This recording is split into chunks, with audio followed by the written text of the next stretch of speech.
The dealer was Eastern European, Albanian, I think. We never met, never spoke, just exchanged text messages. And from his boutique shop somewhere in the Diamond District of New York City, he sent me a photo of the watch, brand new in its packaging, along with the account number where I would wire $36,000.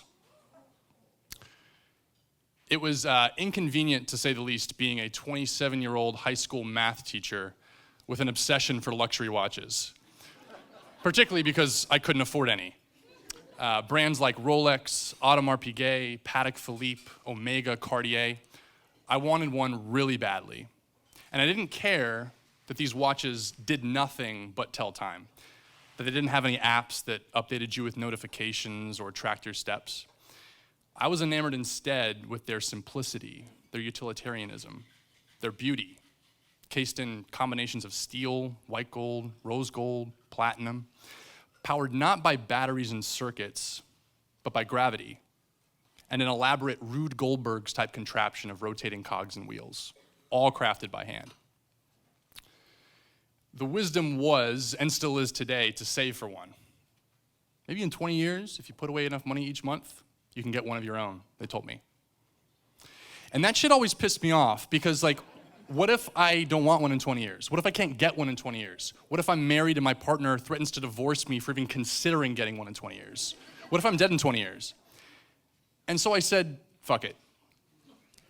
I took out a $10,000 loan, one of those nice 15% interest, 5-year personal loans.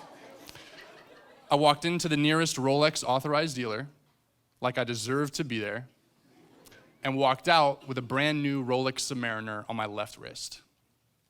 And man, did I love that watch. It had this gorgeous black ceramic bezel that would just peek out underneath one of the sweaters I'd purchased on sale at TJ Maxx, fully revealing itself whenever I had to write equations on the whiteboard for my sophomores to solve.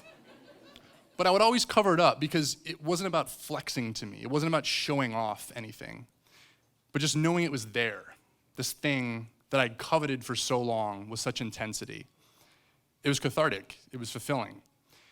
And it was a big F you to those that said I shouldn't, that I couldn't, or that I had to wait. Within 2 years of that purchase, I had spent $130,000 of loaned money on 7 additional Rolexes after that. Each one increasing in cost, rarity, and desirability. And here I was, now 8 watches deep, about to wire $36,000 to a man I never met, never spoken to, in exchange for a brand new Audemars Piguet Royal Oak Jumbo 15202, an icon of horology, a Rolex on steroids, impossible to get, a watch that today, no shit, goes for $140,000 by itself. And with a simple click of a button, too simple perhaps, I executed the wire. And in just 24 hours, it had arrived. The email from my bank denying the wire, and in somewhat nicer terms saying, you're out of your fucking mind. And so that's where it ended for me. That's where I stopped. I considered it somewhat of a sign from the universe. And as for the other 8 watches, I sold all of them to pay back the loans I'd taken out for them. And luckily for me, each watch had appreciated in value. So in the end, I sort of broke even. That was 5 years ago. I haven't purchased a watch since. I don't even own a watch anymore. And it's not because I don't want one. It's because I don't need it anymore. I experienced that already. I won't be dreaming every day of what it might be like, what it will be like one day to own one, to have one on my wrist.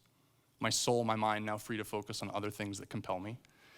Hopefully less expensive things. So, say fuck it. The clocks keep ticking whether we like it or not, at least the well-made ones. So you might as well go do the thing, go get the thing, travel to the place, tell the person, experience the experience now, rather than waiting for when it's rational, when it's convenient, when it's responsible. Because that time might never arrive, and if it does, you still might not have the time to enjoy it. Thanks so much.